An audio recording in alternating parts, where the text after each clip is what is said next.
A paz do Senhor, meus irmãos, bem-vindos a mais uma aula da nossa Escola Bíblica Online.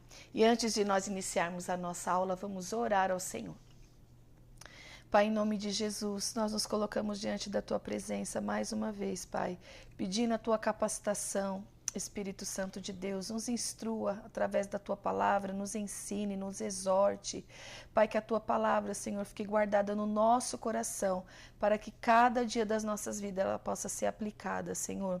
E que o Senhor opere com liberdade, Senhor, na vida de cada um que estará ouvindo esta aula. Que haja crescimento, Pai, para as nossas vidas, em nome de Jesus. Amém. Amém, meus irmãos. Nós vamos estudar hoje a nossa lição de número 10, da nossa revista que fala sobre a supremacia da palavra de Deus, da Bíblia, das Escrituras. E essa lição tem por título: As profecias despertam e trazem esperança. E o nosso texto áureo é: Bem-aventurado aquele que lê e os que ouvem as palavras desta profecia e guardam as coisas que nela estão escritas, porque o tempo está próximo. Apocalipse capítulo 1, versículo 3. E a verdade prática. As profecias são mensagens que expressam a soberana vontade do Senhor. Elas servem para alertar o povo de Deus, produzindo esperança e confiança nas promessas divinas. E a leitura bíblica em classe está no livro de Jeremias, no capítulo 1, do 4 ao 10, em Joel, capítulo 1, do 1 ao 3 e Apocalipse 1, do 1 ao 3. Então, Jeremias, capítulo 1, diz assim: Assim veio a mim a palavra do Senhor, dizendo: Antes que te formasse no ventre, eu te conheci. E antes que saísses da madre te santifiquei, e as nações te dei por profeta. Então disse eu: Ah, Senhor Jeová, eis que não sei falar, porque sou uma criança. Mas o Senhor me disse: Não digas, eu sou uma criança, porque aonde quer que eu te enviar irás, e tudo quanto te mandar dirás. Não temas diante deles, porque eu sou contigo para te livrar, diz o Senhor. E estendeu o Senhor a mão, tocou-me na boca e disse-me o Senhor: Eis que ponho as minhas palavras na tua boca. Olha, ponho-te neste dia sobre as nações e sobre os reinos, para arrancares e para derribares e para destruíres e para arruinares e para edificares e para plantares. Vamos para Joel capítulo 1. Palavra do Senhor que foi dirigida a Joel, filho de Petuel. Ouvi isto, vós anciãos, e escutai todos os moradores da terra. Aconteceu isto em vossos dias, ou também nos dias de vossos pais? Fazei sobre isso uma narração a vossos filhos e vossas filhas, e a seus filhos e os filhos destes a outra geração. Apocalipse, capítulo 1. Revelação de Jesus Cristo, a qual Deus deu para mostrar aos seus servos as coisas que brevemente devem acontecer. E pelo seu anjo as enviou e as notificou a João, seu servo, o qual testificou da palavra de Deus e do testemunho de Jesus Cristo e de tudo o que tem visto. Bem-aventurado aquele que lê e os que ouvem as palavras desta profecia e guardam as coisas que nela estão escritas, porque o tempo está próximo. Amém, meus irmãos? Nós vamos dar início, então, a mais esta lição, falando sobre as profecias, o porquê nós ouvimos as profecias, por que as profecias estão registradas na palavra de Deus, qual a função das profecias para nós, nos dias de hoje. Então, nós vamos para a nossa introdução. Os livros proféticos do Antigo Testamento se dividem em profetas maiores e profetas menores. A designação serve para diferenciar o tamanho dos livros e não o grau de importância de seus autores. Os profetas maiores são Isaías, Jeremias, Lamentações, Ezequiel e Daniel. Já os outros 12, de Oséias a Malaquias, são os profetas menores. No Novo Testamento, apenas o livro do Apocalipse é classificado como profético. A mensagem desses livros desperta e, ao mesmo tempo, produz esperança para o povo de Deus. Então hoje nós vamos aprender um pouquinho sobre cada um dos profetas, né, que foram levantados como profetas e que está registrado aqui no Antigo Testamento, né, nos nomes que nós lemos aqui, os profetas maiores, porque é de acordo com o tamanho, a extensão do livro e não da importância da profecia que foi cada um, né, designado por Deus e usado por Deus para dizer, mas sim pelo tamanho do livro. Então nós temos os profetas maiores, Isaías, Jeremias, Lamentações, Ezequiel e Daniel, e temos os profetas menores, que são 12, que vai de Oséias até Malaquias, que são livros pequenos, mas todos eles com profecias a respeito de atos e situações vividas pelo povo de Israel e outras nações também, porque há profecias também de juízo também a outras nações, predita também pelos profetas menores. Amém, meus irmãos? Então, nós vamos aprender agora no tópico 1, os profetas maiores. Subtópico 1, os profetas e a profecia. A palavra grega profetes significa proclamador e intérprete da revelação divina. No hebraico, a palavra frequentemente usada é nabi, como sendo aquele que declara uma mensagem em nome de Deus. Os profetas tinham acesso à presença dos reis, ofereciam-lhes assessoramento e, quando necessário, até censuravam os seus atos. O dicionário Vini atesta que o termo grego para profecia é profeteia, que significa descrição antecipada da vontade de Deus, quer como referência ao passado, quer do presente ou futuro. A Bíblia registra que Deus falou muitas vezes e de várias maneiras por meio dos profetas. Então, a palavra grega que define a palavra profecia é profetes, que significa aquele que fala em nome de Deus, aquele que interpreta a visão de Deus. E há 3 termos que nós vemos sendo usado na palavra de Deus. O mais utilizado, como nós vemos, é o nabi, que é no hebraico, né? Que significa alguém que fala em nome de Deus. E esse termo, meus irmãos, ele aparece 300 vezes nas escrituras hebraicas, né? É um nome dado para aqueles que transmitiam, eram mensageiros da palavra de Deus, tinham como esse ministério de profeta. Então, o nabi é aquele que fala em nome de Deus. E também tem o roê, que aparece apenas 12 vezes na palavra de Deus. E também tem o osé, que significa aqueles que visualizam a voz de Deus. Então, o termo mais utilizado e mais conhecido é aqueles que são mensageiros de Deus. Então, profeta significa aquele que fala em nome de Deus, aquele que transmite a mensagem de Deus, né? Mensagens enviadas por Deus para trazerem ao povo conhecimento da vontade de Deus, da direção de Deus. E no Antigo Testamento, esses profetas, como nós acabamos de ler aqui, nesse subtópico, eles também tinham acesso aos reis. E muitos reis também os procuravam para saber a vontade de Deus. O que é que Deus queria dar de direção. Então, esses homens eram os mensageiros da parte de Deus, os que falavam em nome de Deus. Amém? Então, o subtópico 2 diz: os profetas Isaías e Jeremias. Isaías e Jeremias profetizaram no reino de Judá. Isaías denunciou a rebeldia do povo e apontou o cativeiro como juízo divino. Predisse o retorno de Judá do exílio e profetizou a respeito de Cristo, tal como seu nascimento de uma virgem, sua descendência de Davi e seu ministério libertador. Então, nós vamos ler um pouquinho, irmãos, sobre algumas referências que falam sobre isso que Deus usou Isaías para dizer. Então, sobre o juízo divino, nós vamos ler Isaías, capítulo 5, e o versículo 13. Portanto, o meu povo será levado cativo ao exílio por falta de sabedoria. Os seus nobres passarão fome e a multidão se secará.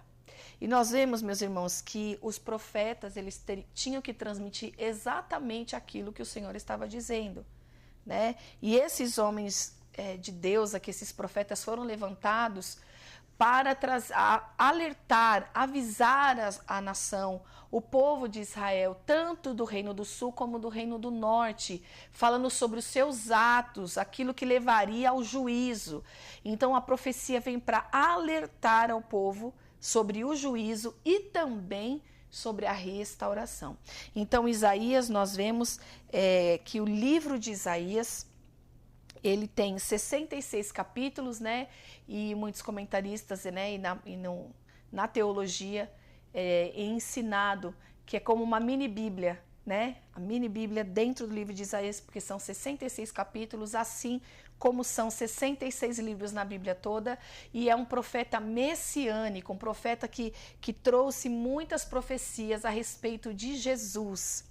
E há muitos, irmãos, alguns versículos muito bonitos, né, que falam sobre Cristo, que Isaías predisse, que ele seria o maravilhoso conselheiro, Deus forte, Pai da eternidade, príncipe da paz. Fala também que Jesus seria o rebento de Jessé, o servo do Senhor, o rei que reinará com justiça. Tudo isso nós vemos dentro do livro de Isaías. Parte dele fala sobre o juízo que viria sobre o povo, se eles não se arrependessem, não parassem de servir a Deus e a outros deuses, essa mistura, né, que eles seriam levados ao cativeiro. Isaías sempre alertando o povo, mas também dizendo que haveria um que viria, que seria o Messias, que ele seria maravilhoso conselheiro, nosso Deus forte, o Pai da eternidade, o príncipe da paz. Porque todas as vezes que a profecia vinha, mesmo que para juízo, o Senhor sempre também trazia uma promessa de restauração. E para aqueles que se arrependessem também tinha o perdão daquilo que eles estavam procedendo. Então Isaías foi levantado também para denunciar a rebeldia do povo. Só que ele também predisse o retorno de Judá do exílio, que está em Isaías 48 e o versículo 20. Saí da Babilônia, fugi de entre os caldeus e anunciai isto com voz de grande alegria. Proclamai-o e levai-o até o fim da terra. Declarai, eis que Yahvé resgatou o seu servo Jacó.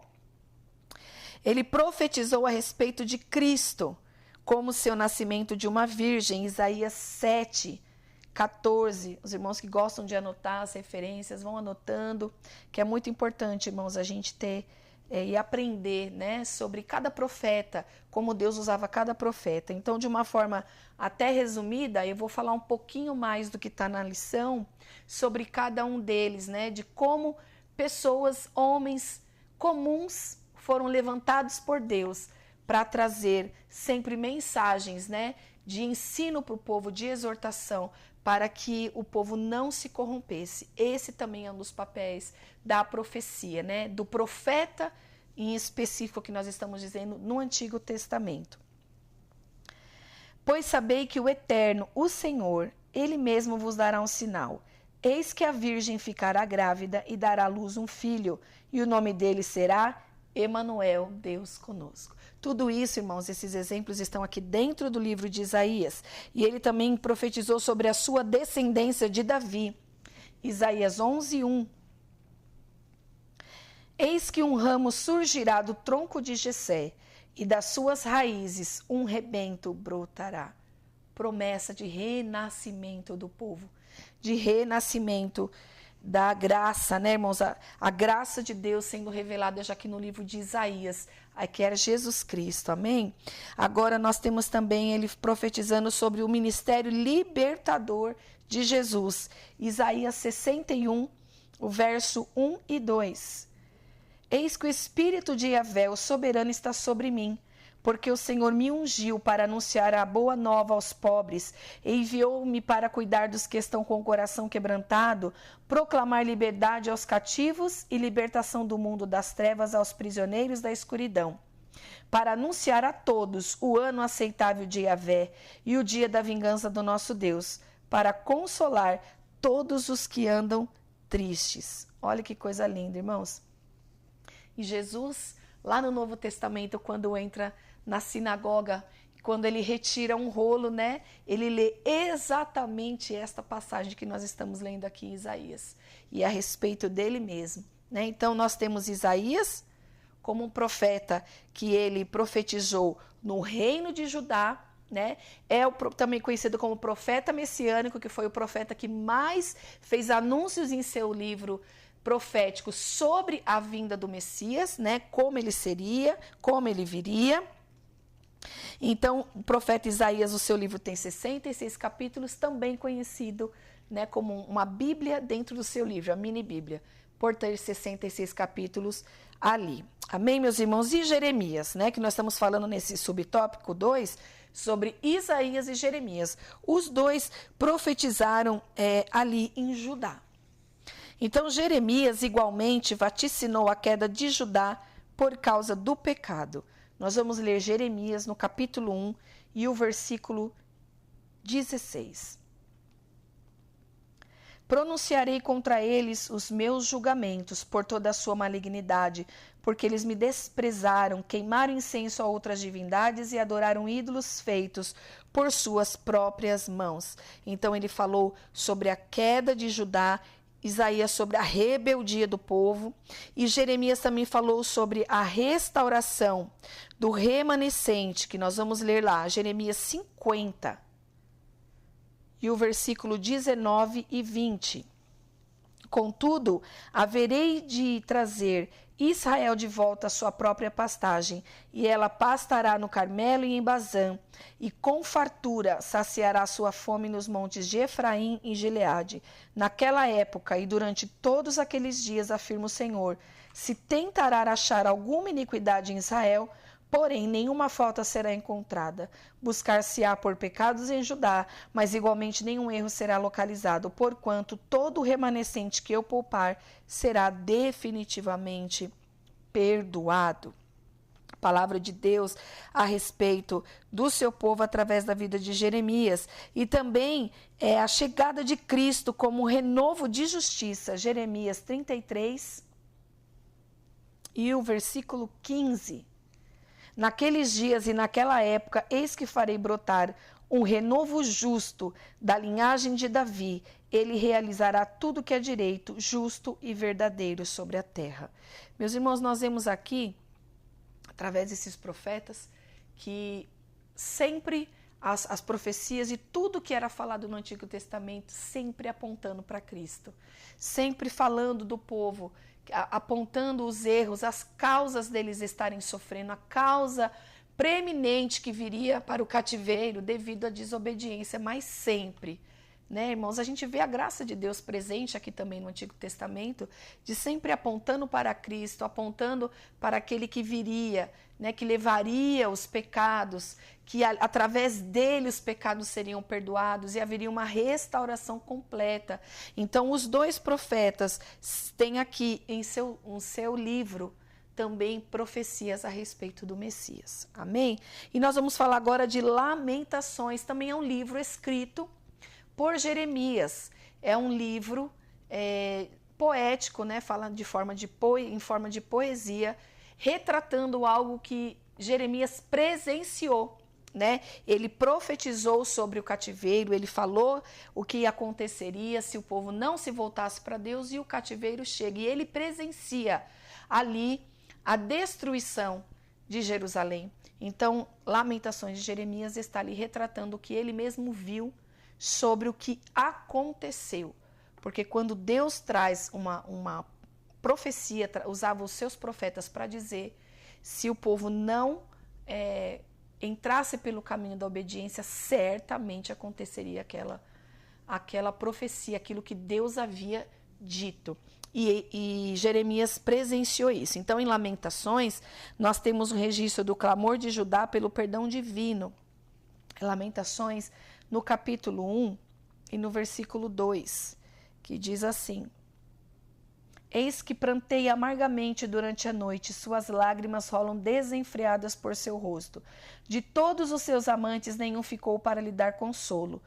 Todos os seus companheiros e amigas a traíram. De repente, transformaram-se em seus adversários. Né? De uma forma poética aqui, Jeremias, né, conhecido também como profeta das lágrimas, né, aquele que chorou muito, profeta que chorou muito, também como um tipo de Cristo, porque ele sofria pela mensagem que ele entregava, que eram mensagens difíceis, porém ele foi até o fim e sempre entregou a mensagem que Deus determinava que ele falasse, ainda que ele foi preso, ainda que ele sofreu, ainda que ele foi desprezado, foi lançado numa cova, ele passou por situações adversas, irmãos. Esses profetas passavam situações muito difíceis para seguir à risca aquilo que Deus estava falando. Não eram mensagens agradáveis para se ouvir, não eram mensagens, eram mensagens de arrependimento, para que o povo não sofresse. Mas aqui, como nós acabamos de ler aqui em Lamentações de Jeremias, aconteceu a chegada do cativeiro e aconteceu esse período triste que Jeremias presenciou e relata aqui também no livro de Lamentações. Subtópico 3, os profetas Ezequiel e Daniel. Ezequiel e Daniel profetizaram na Babilônia. Judá estava no exílio e tinha o coração obstinado. Ezequiel foi levantado para os ademoestar no cativeiro. Vamos ler, meus irmãos? Ezequiel, capítulo 2 e o versículo 3. É muito importante, irmãos, lermos essas referências, porque é uma lição que retrata mesmo detalhes, né, preciosos assim, da importância que é a profecia, foi a profecia. E nesse tempo aqui do Antigo Testamento, apontando para Cristo, mas também colocando o povo no caminho da palavra de Deus. Então nós vamos ler Ezequiel 2 e o versículo 3. E ele me ordenou: homem mortal, eis que eu te envio aos israelitas, às nações rebeldes que se amotinam contra a minha pessoa, porque eles e seus antepassados têm transgredido a minha vontade até o dia de hoje. Ele também foi usado para lembrar de que a restauração requeria arrependimento. Então vamos lá para Ezequiel capítulo 3, verso 20 e 21. Do mesmo modo, quando o justo se desviar da sua justiça e praticar o mal, e eu colocar diante dele uma pedra de tropeço ou uma situação perigosa, ele morrerá. Caso tu não o tenhas advertido quanto ao pecado que cometera, nem as atitudes justas por eles realizadas serão levadas em conta. Entretanto, para mim, tu serás o responsável pela morte dessa pessoa. Se tu, porém, o orientares o justo para que não peque, e te der ouvidos e não voltar a praticar o pecado, com toda certeza essa pessoa viverá, porquanto recebeu bem a advertência e tu livraste a ti mesmo desta culpa. Irmãos, olha como era sério quando Deus dava uma palavra para esses profetas para serem transmitidos, seria cobrado deles aquilo que eles não falariam ou achariam, né, que iriam sofrer com aquela mensagem, e realmente eles sofriam, né, com tudo que eles transmitiam. Eram palavras difíceis para o povo ouvir, e a maioria das vezes o povo não aceitava, mas a fidelidade desses homens que não tinham também assim a sua vida, colocava a sua vida em primeiro lugar, mas a mensagem de Deus, né, para que o povo não se corrompesse. E era muito sério, como nós acabamos de ler aqui nesse Ezequiel 2:3, o que poderia até se voltar contra eles quando eles não falavam, né, aquilo que Deus mandava. E prenunciou a Cristo como pastor e rei. Ezequiel 34, 23 e 24. Darei às minhas ovelhas um pastor, um rei que será como o meu servo Davi, para ser o único pastor. Ele cuidará do meu rebanho e será o seu líder. Assim eu, Yahvé, serei o seu Deus, e aquele rei semelhante a Davi será o príncipe e o governador supremo no meio das minhas ovelhas. E tenho dito, oráculo do Senhor. Anunciando aí Cristo como pastor e rei. Então nós vemos aqui, irmão, a vida do profeta Ezequiel. Os primeiros capítulos do livro nós podemos ver como Deus pedia coisas difíceis, né, para Ezequiel, para que ele entendesse o que o próprio Deus estava vendo em relação ao povo.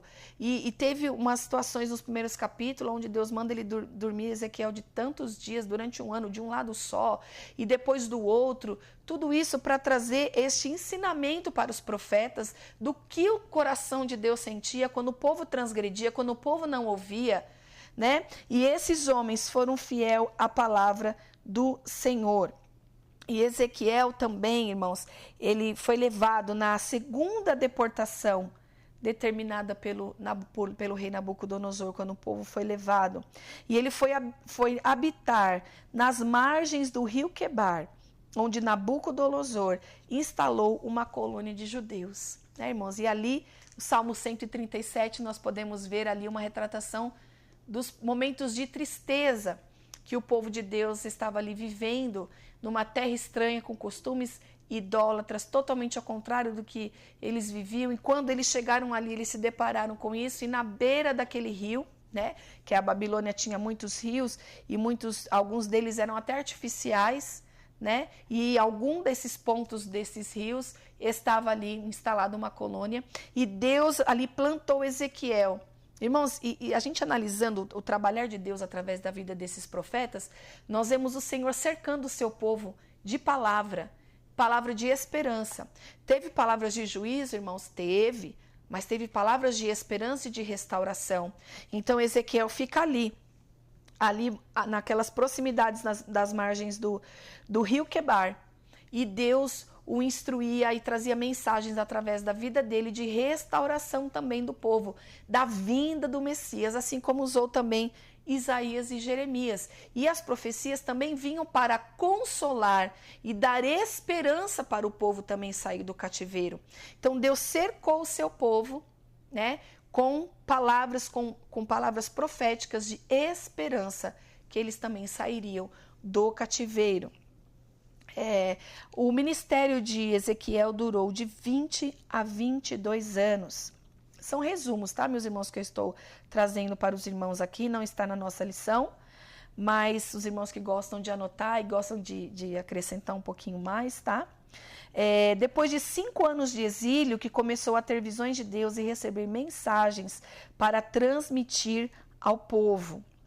Então o Senhor, meus irmãos, se fazia presente através dos profetas, enviando mensagens, né, sobre restauração, não só restauração sociopolítica, que era o que o povo mais queria, voltar para a sua terra, mas Deus estava trabalhando algo superior, né, na vida deles através do cativeiro, que era a vida espiritual, a inteireza de coração do povo para o Senhor. Porque nós andando com Deus, né, meus irmãos, a profecia vinha a alinhar isso. Se eles andassem com Deus, os caminhos que eles teriam com Deus eram caminhos, no final dos seus caminhos de vida. Mas como eles escolhiam caminhos contrários, eles foram levados para o cativeiro. Mas havia promessa de esperança em todo o tempo para o povo de Deus. Amém? Vamos falar agora um pouquinho de Daniel. Os irmãos leram algumas referências, né? Daniel, ele foi levado na primeira leva de cativos na Babilônia. Está lá em 2 Reis 24, 12. Então Joaquim, rei de Judá, sua mãe, seus conselheiros, seus nobres e seus servos se entregaram. Todos se renderam a ele. Assim, no 8º ano do reinado do rei da Babilônia, Nabucodonosor, tomou Joaquim e o seu povo e os levou como prisioneiros. Então Daniel foi levado também, mas também foi erguido lá dentro da Babilônia. Olha, irmãos, dentro do palácio tinha Daniel, à beira do rio com a colônia de judeus havia Ezequiel, e nós vemos também Isaías e Jeremias, também Jeremias fica na cidade ali de Jerusalém, também cativo, mas estava ali também mandando as profecias para o povo, Ezequiel mandando cartas também falando do que Deus estaria fazendo. Então, em todo o tempo o povo estava recebendo. Deus não estava em silêncio total com o povo, mesmo nesse período de cativeiro. O Senhor cercou o seu povo com profecias. Amém? Então, Daniel, dentro do palácio, serviu a 3 impérios mundiais. Ele era um estadista. E o que é um estadista, irmão? Era uma pessoa, né, que tinha por princípio a arte de governar, estava envolvido ali no governo.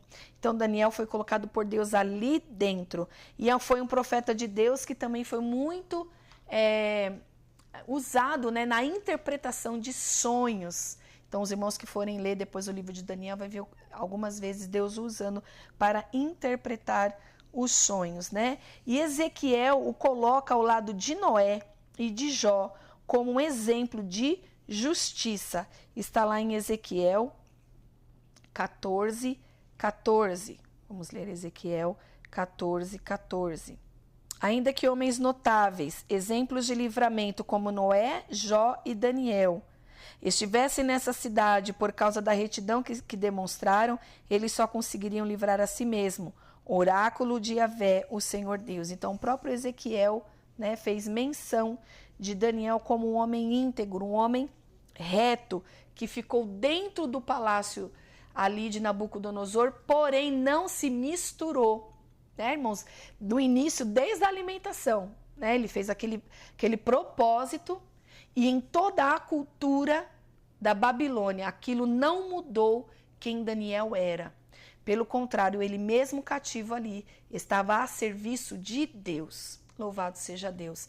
E aquilo não o contaminou. Então, ele também foi para o exílio, ele foi um dos oficiais da corte, ele entendeu que o cativeiro duraria 70 anos. Vamos ler lá, meus irmãos, Daniel, no capítulo 9 e o versículo 2. No primeiro ano do seu governo real, eu, Daniel, compreendi, mediante a leitura atenta das Escrituras Sagradas, de acordo com a palavra de Yahvé, o Senhor, concedida ao profeta Jeremias, que a desolação de Jerusalém iria durar 70 anos. Ele também teve essa revelação e passou a clamar por misericórdia. Aí no versículo 19, meus irmãos, ele clama por misericórdia. Como resposta, Deus lhe revelou o tempo da restauração da nação, a vinda de Cristo, o advento do anticristo e o julgamento final. Essas profecias despertaram a esperança de reconciliação com Deus. Então, meus irmãos, nós demos aqui, né, um resumo para os irmãos nesse primeiro tópico sobre os profetas maiores, né? Aqui nós falamos sobre Isaías e Jeremias, sobre lá o livro de Lamentações, que também pertence a Jeremias, escrito por Jeremias, Ezequiel e Daniel, os profetas maiores, que ali está registrado no Antigo Testamento, as profecias e a forma com a qual Deus os usou para trazer para o povo aquela mensagem de Deus para eles. Amém? Agora nós vamos para a síntese do tópico 1. Os profetas maiores tiveram uma atuação proeminente, tanto no reino de Judá como no da Babilônia. Agora nós vamos para o tópico 2, os profetas menores. Subtópico 1, os profetas do reino do norte. 2 profetas menores profetizaram para Israel, Amós e Oséias. Amós profetizou quando Israel vivia grande prosperidade. Contudo, Deus reprova as ações do povo, tais como suborno, corrupção e injustiça. Em razão disso, Amós vaticinou o cativeiro como julgamento. Está lá em Amós, no capítulo 6 e no versículo 7. Amós, capítulo 6 e o versículo 7. Por essa razão estarei entre os primeiros a serem presos e expatriados. Então cessarão os banquetes dos que vivem folgadamente. Profecia realizada, falada através da vida de Amós. Irmãos, e quem foi Amós? Amós, esse profeta, não veio de uma linhagem de profeta, não veio de uma linhagem de familiares profetas, mas ele trabalhava, né, vamos dizer assim, hoje como se fosse uma agropecuária, né? Ele estava ali cuidando de animais, mas Deus o chamou, tirou ele ali de trás das malhadas e disse que ele deveria ir anunciar para o povo dele o reino do norte, que era o reino de Israel, tá, meus irmãos? Quando a gente está falando aqui reino do sul e reino do norte, que houve a divisão das tribos, né? O reino do sul ficou Judá e as outras 10 tribos ficou como Israel e ficou o reino do sul, Judá, tá bom?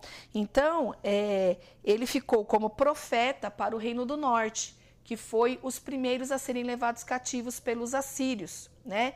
E o povo de Judá foi levado para o cativeiro pelos babilônios. Então, Amós não tinha essa linhagem, porém ele foi chamado para trazer essa mensagem dura. Para um tempo, meus irmãos, que estava tudo tranquilo. Estava uma prosperidade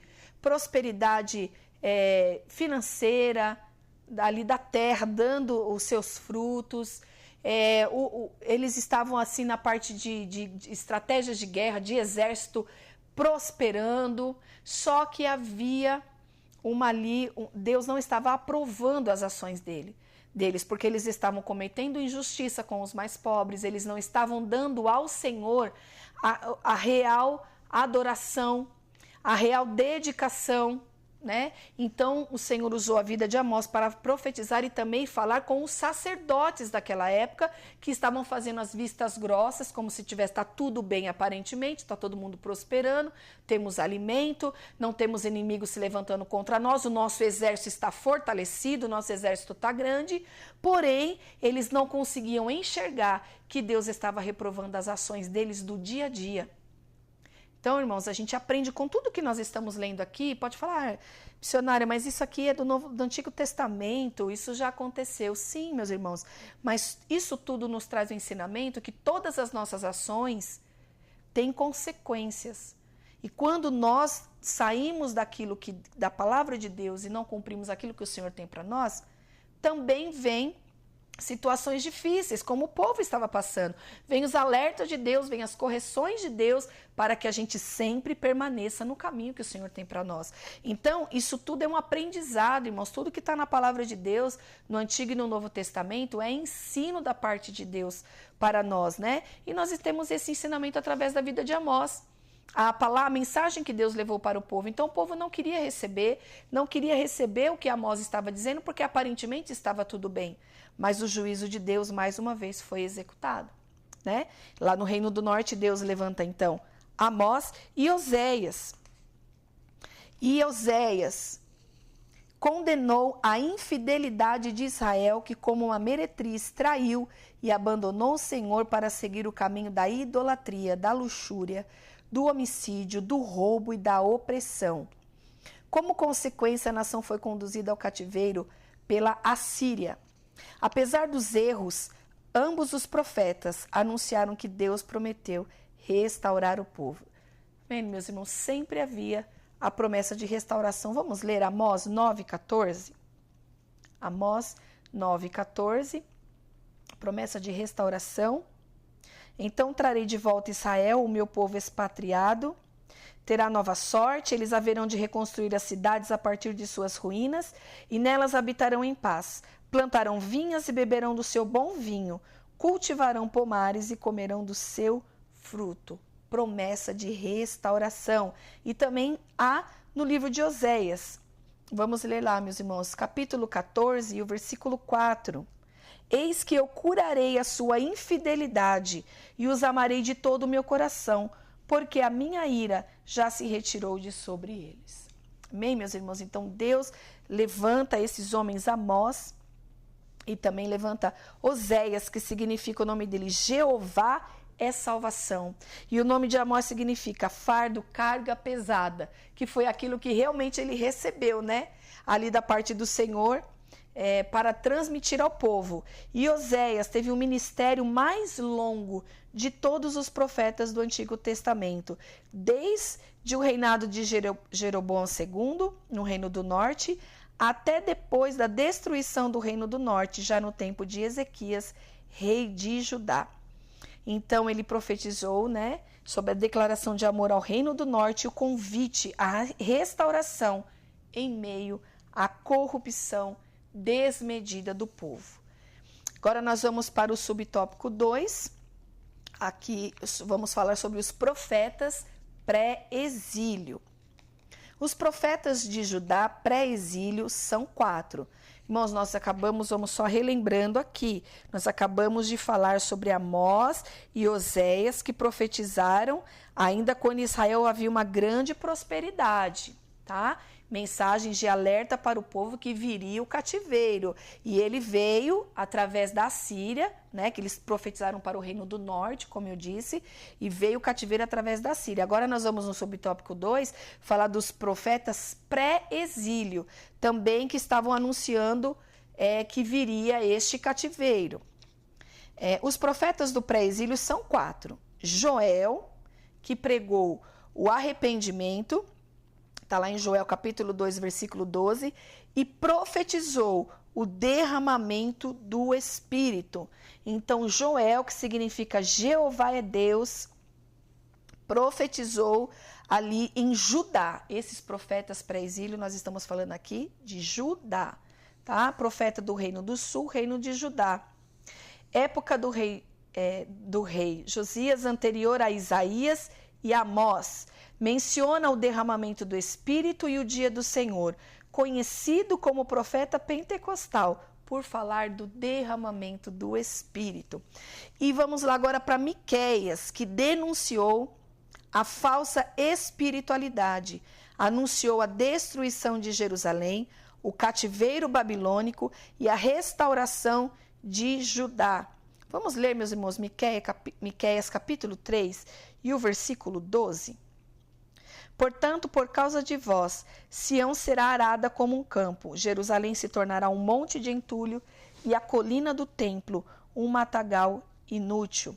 Então, Miqueias, meus irmãos, que significa quem é semelhante a Jeová, ele ocorreu nos reinos de Jotão, Acás e Ezequias, rei de Judá. Ele morava numa aldeia chamada Maressa, situada a 40 quilômetros a sudoeste de Jerusalém, e pertencia à tribo de Judá. E ele pregou sobre o juízo vindouro para Judá e Israel.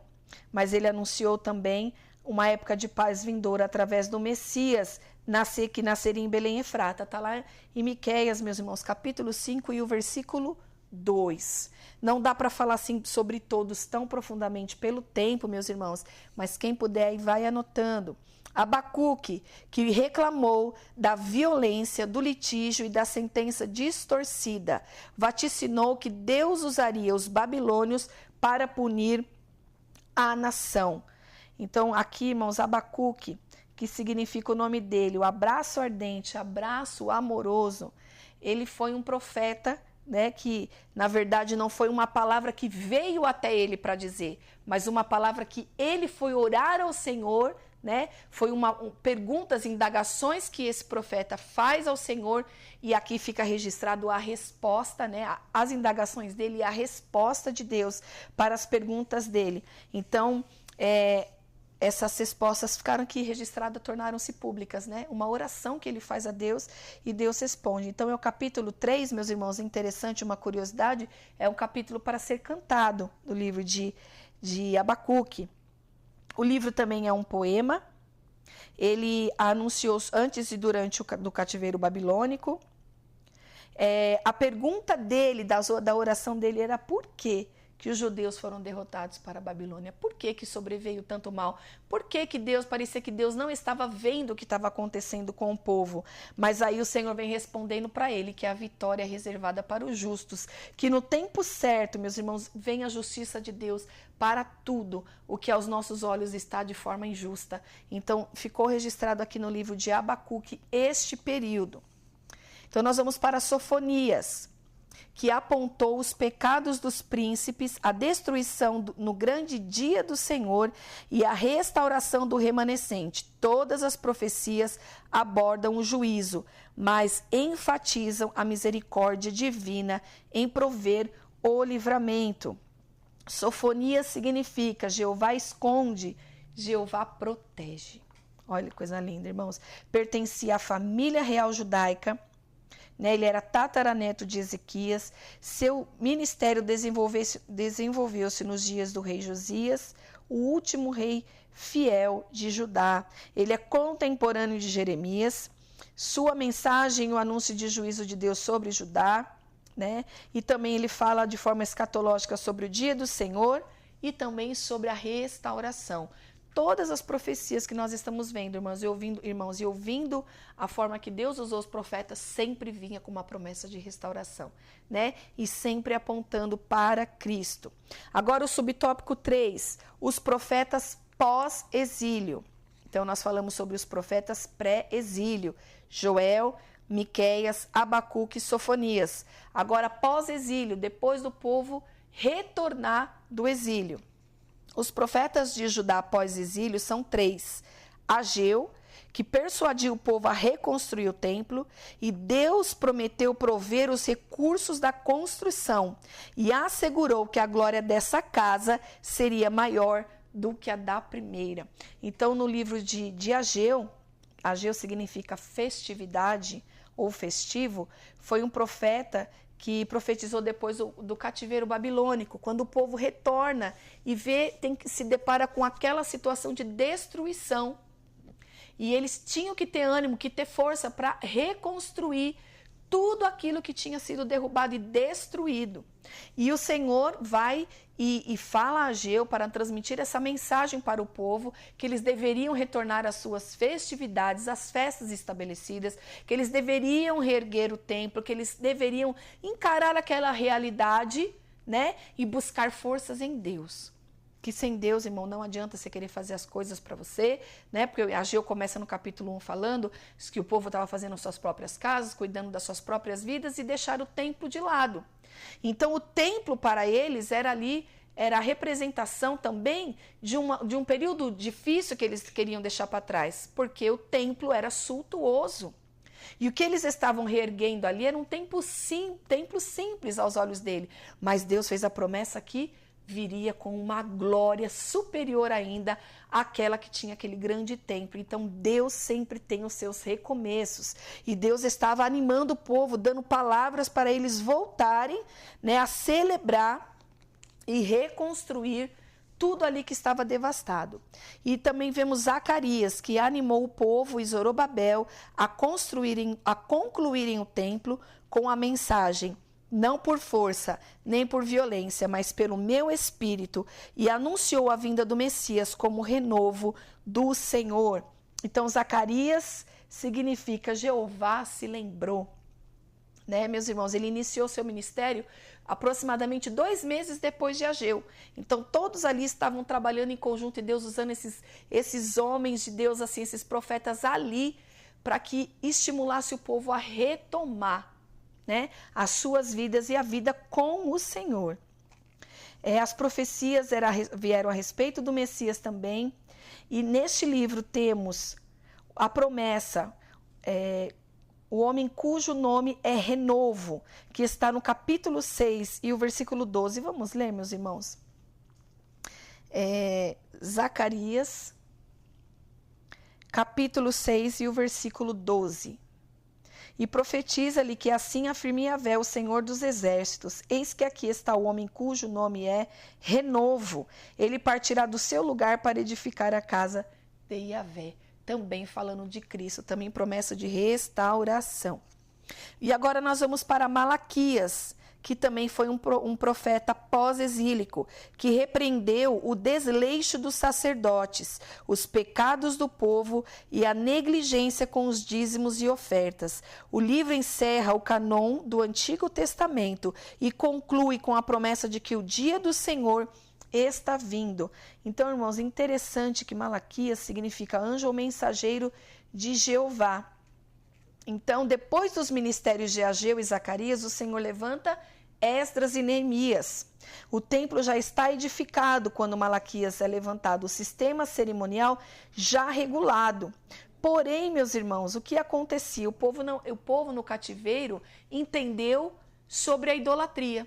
Porém, quando eles retornaram, ficaram indiferentes com a sua vida com Deus, né? Eles ficaram indiferentes, insensíveis nas coisas de Deus. Então, eles não adoravam mais aos outros deuses, mas também não davam a glória devida ao Senhor.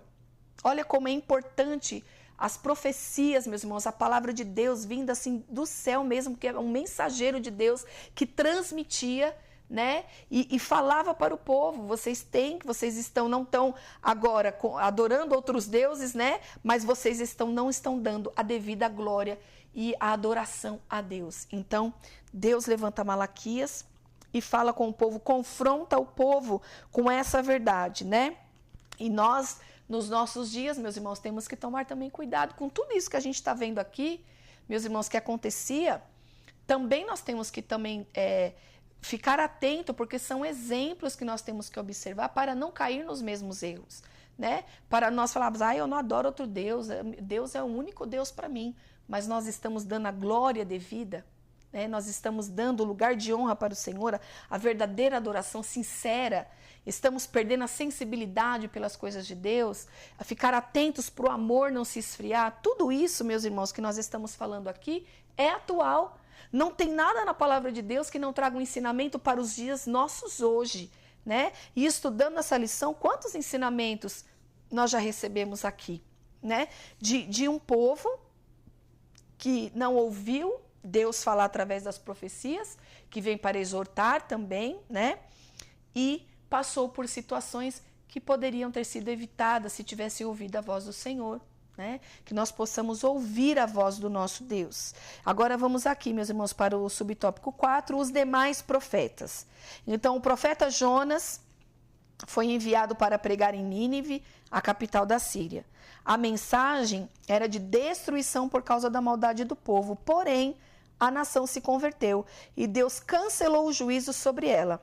Contudo, 150 anos depois, Naum profetizou a condenação de Nínive.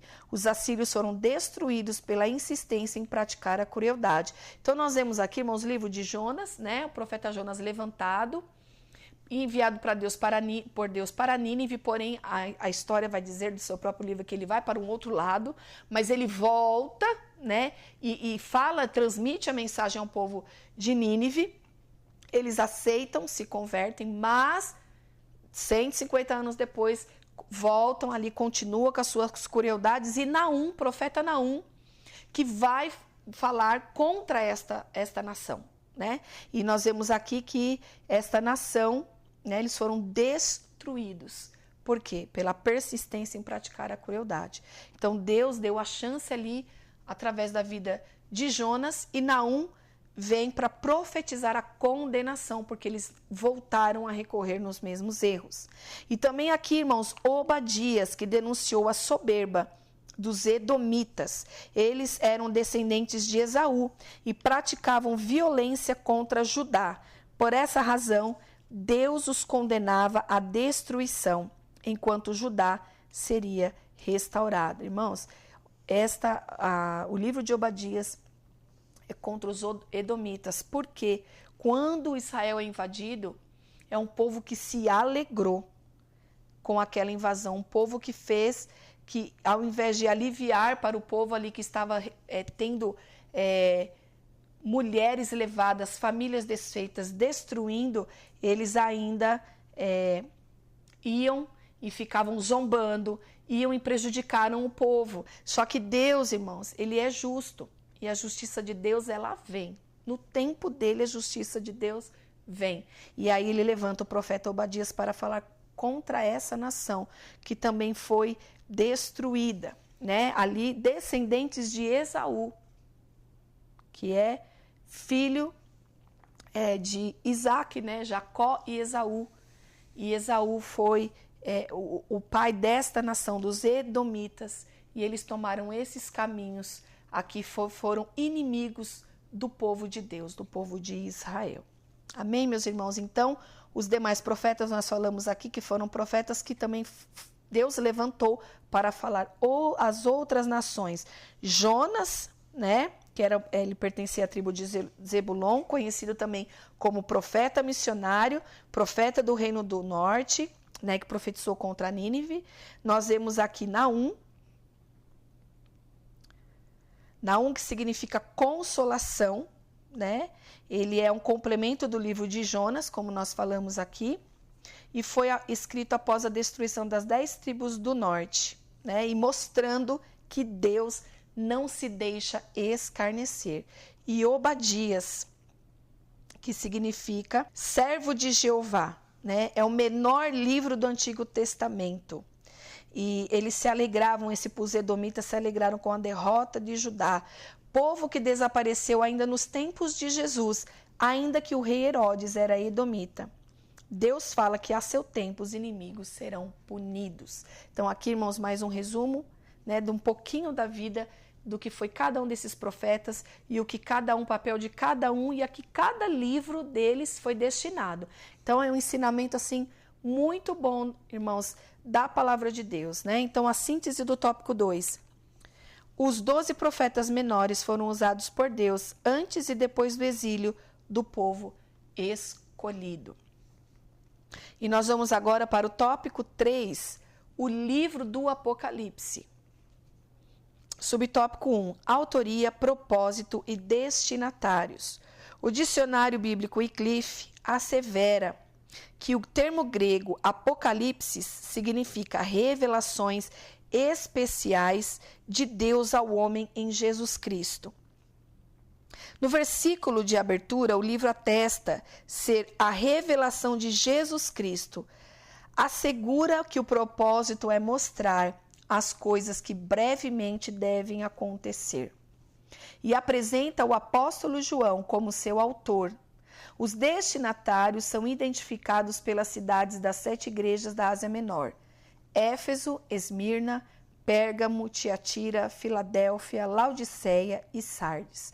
O livro encerra o cânon do Novo Testamento e revela a vitória final do reino de Deus. Irmãos, o livro do Apocalipse, como no próprio capítulo 1 e o versículo 1, vamos ler lá, meus irmãos? Apocalipse, capítulo 1 e o versículo 1. Revelação de Jesus Cristo que Deus lhe concedeu para mostrar aos seus servos. Este livro, esta revelação, foi destinada para o povo de Deus, para os seus servos, né? Ele encerra ali os livros, né, do Novo Testamento, encerra a Bíblia, onde Jesus Cristo, né, revelou para João o fim de tudo. Revelou Jesus em glória, Jesus se revela a João. Irmãos, que coisa maravilhosa o que o Senhor nos deixou aqui também no livro do Apocalipse, né, como algo profético também, né? Com o propósito de trazer e mostrar, revelar aquilo que está lá na frente.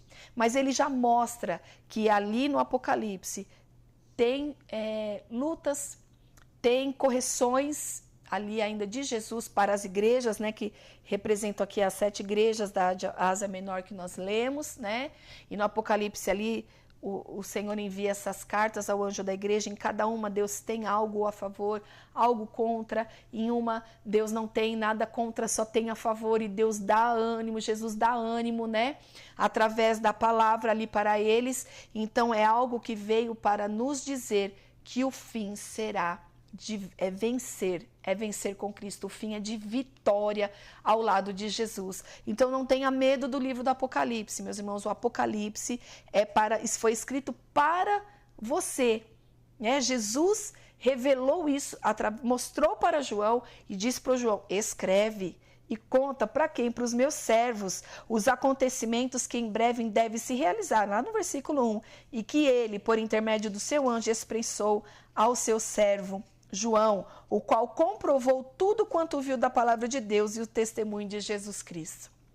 Irmãos, é lindo o cuidado e o zelo de Deus sobre as nossas vidas, porque nós vemos isso no Antigo Testamento, quando nós estudamos e vemos aqui todos esses profetas e tantos outros profetas que não têm o seu livro escrito, mas que também foram levantados como profeta em determinados tempos para ali também trazer a palavra do Senhor para o meio do povo. Porque nós lemos aqui, meus irmãos, em Provérbios no capítulo 29 e o versículo 18 diz assim: não havendo profecia, o povo se corrompe, mas o que guarda a lei, esse é feliz. Então aqui nós lemos no Provérbios que não havendo profecia, o povo se corrompe. Se não houvesse alguém dizendo: olha, o caminho tá errado, você está indo por um caminho que não é de Deus, o caminho está torto, olha, não está correto.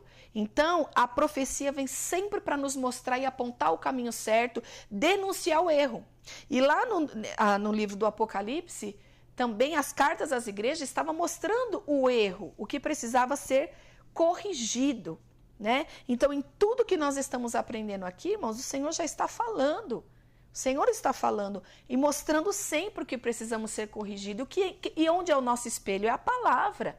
Quanto mais a gente lê a palavra, mais a gente vai vendo e vai olhando para nós as falhas e aquilo que precisa ser consertado. Porque a palavra de Deus, irmão, a Bíblia hoje que chega na nossa mão, que a gente tem ali toda a palavra de Deus contida, 66 livros, irmão, de instrução e direção da parte de Deus, a palavra de Deus sempre é a maior profecia, é a palavra, é tudo que está escrito ali. Ela é a base de todas as coisas, é o nosso alicerce. E essa revista foi dedicada, esta revista toda, a mostrar a supremacia. A Bíblia está acima de tudo, irmãos. É a palavra de Deus, é a verdade absoluta que nós temos aqui na terra. É a palavra de Deus. Então, a carta do Apocalipse, o livro do Apocalipse, da revelação de Jesus Cristo, é aos seus servos, mostrando o fim, né, de vitória. Ainda que nós, irmãos, estamos passando situações tão difíceis, momentos tão difíceis, né, neste tempo que nós estamos vivendo, mas nós sabemos já o fim, aleluia, que é vitória, porque Jesus foi vitorioso, ele está ali na glória. Né? Ele não é aquele Cristo sofrido, pendurado na cruz, não, ele foi ressuscitado, ele está ressurreto, ele está à destra do Pai, ele se revelou a João e mostrou ali a sua glória. E está tudo contido ali no livro do Apocalipse. E o subtópico 2, irmãos, uma mensagem de esperança. Na revelação, Cristo disse a João: escreve as coisas que tem visto, e as que são e as que vão acontecer. Significa o registro do passado, presente e futuro. No passado, João testificou da palavra de Deus. No presente, todos devem guardar as palavras da profecia. No futuro, irá se cumprir a esperança da volta de Jesus. Desse modo, o livro nos ensina a viver com Deus no presente, a fim de participar da eternidade com Ele. As revelações do futuro atestam que Deus controla a história. Satanás será derrotado. Vamos ler, meus irmãos, Apocalipse 20 e o versículo 10. O diabo que as enganava foi lançado no lago de fogo que arde com enxofre, onde já haviam sido confinados a besta e o falso profeta. Eles serão atormentados dia e noite pelos séculos dos séculos. Já é o fim, irmãos. Jesus mostrou o fim de todas as coisas para o João e está escrito. Então, descansa nessas palavras que nós somos vitoriosos em Cristo. E ele deixou aqui tudo isso já revelado, né? Que o próprio Satanás será derrotado, o pecado será banido. E aqueles que vencerem herdarão a nova Jerusalém. Vamos ler, meus irmãos, Apocalipse 21, o versículo 2 ao 4. Vi também a cidade santa, a nova Jerusalém, que descia dos céus, da parte de Deus, adornada como uma linda noiva para o seu esposo amado. E ouvi uma forte voz que procedia do trono e declarava: eis que o tabernáculo de Deus agora está entre os homens, com os quais ele habitará. Eles serão seu povo, e o próprio Deus viverá com eles e será o seu Deus. Ele lhes enxugará dos olhos toda lágrima. Não haverá mais morte, nem pranto, nem lamento, nem dor, porquanto a antiga ordem está encerrada. Irmãos, eu sinto a presença de Deus, como é maravilhoso nós lermos isso na palavra de Deus. Nós viveremos para sempre com o Senhor, há uma cidade preparada para nós, né? Essa é a nossa esperança. O Apocalipse não é para trazer medo, mas é para trazer uma mensagem de esperança. É a esperança da igreja, de estar a eternidade com Cristo. Então nós temos que guardar a palavra de Deus hoje, para desfrutar dessa eternidade de tudo, irmãos, que tem preparado para nós. Que nós vemos em diversos trechos do Apocalipse, o João não conseguia expressar, não conseguia explicar o que ele estava vendo, comparando com as coisas aqui da terra, porque é coisa tão superior. E é maravilhoso passar a eternidade com Deus, irmão. Não haverá choro, não haverá morte, não haverá dor, não haverá pranto. Essa é a nossa esperança, estar com Cristo. E aonde Ele está, irmãos, não vai ter lágrima, não vai ter dor. vai ter encerrado esse tempo aqui. Então essa é a esperança que a palavra de Deus nos traz. Irmãos, se apegue à palavra, leia a palavra. É a palavra que nos enche de fé, irmãos. É a palavra que nos enche de graça. E a gente vê aqui o que Deus tem preparado para todos os seus servos, né? E nós vemos aqui, ele falando sobre vencer, que nós vamos herdar a nova Jerusalém. Por isso, somos encorajados a clamar, ora vem, Senhor Jesus. Amém? Que essa seja a nossa oração. Ora vem, Senhor Jesus. Irmãos, não deixe nunca essa chama, esse desejo se apagar dentro do seu coração. Você pode receber inúmeras bênçãos nessa terra, porque Deus também nos abençoa. Temos lutas, temos vitória, mas nós somos um povo guardado pelo Senhor. Um povo que Deus ama, que Deus cuida, que Deus zela. Nós vemos ao longo todo desse assunto que nós tratamos aqui hoje, sobre as profecias, sobre homens, profetas que o Senhor levantou naquele tempo para cuidar, para trazer palavra de esperança, de consolo. E a Bíblia termina, irmão, com o livro do Apocalipse, é o último livro da Bíblia, trazendo essa mensagem de vitória e de esperança para todos nós. E a síntese do tópico 3, o livro do Apocalipse, escrito às 7 igrejas da Ásia Menor, traz uma mensagem de esperança e fortalecimento da nossa fé. Amém, meus irmãos? A nossa conclusão, a mensagem dos profetas é de suma importância para despertar o cristão. Nos livros proféticos, a soberania, a justiça e a misericórdia divina estão claramente reveladas. Os fatos narrados comprovam o poder, a autoridade e o controle divino sobre todas as coisas. Eles nos servem de experiência de fé que produz esperança. Amém, meus irmãos?